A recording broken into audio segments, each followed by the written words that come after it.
நாயகம் ரசூலுல்லாஹி ஸல்லல்லாஹு அலைஹி வஸல்லம் அவர்கள் ஒரு நாள் பள்ளி சுவரில் உமிழ் நீரை காணுகிறார்கள்.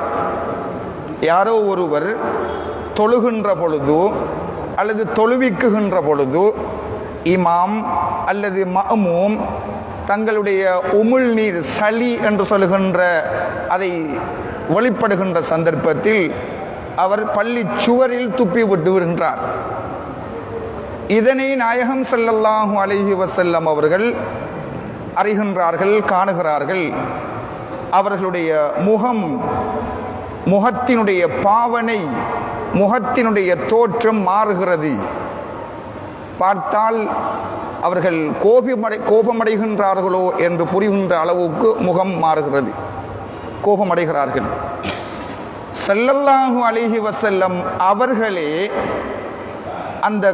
அந்த சுவரில் ஒட்டிருந்த, சுவரில் தென்பட்ட அந்த துப்பலை அல்லது காரலை அல்லது சளியை அவர்களாகவே தன்னுடைய திருக்கரத்தினால் சுத்தம் செய்வார்கள் என்ற ஒரு தகவல் இந்த ஹதீஸில் பதிவாக இருக்கிறது.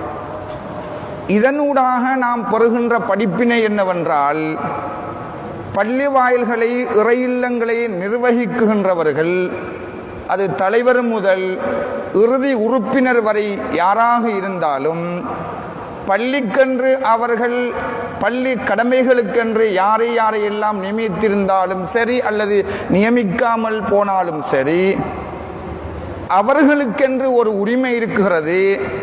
பள்ளியில் அது அவர்களுக்கு மாத்திரமல்ல, பள்ளியில் தொழ வருகின்றவர்களுக்கும் உண்டு. பள்ளியில் கடமை செய்கின்றவர் தான் ஆலிம் அல்லது முஅத்தின் தான் செய்ய வேண்டும் என்ற நிர்பந்தமும் கிடையாது.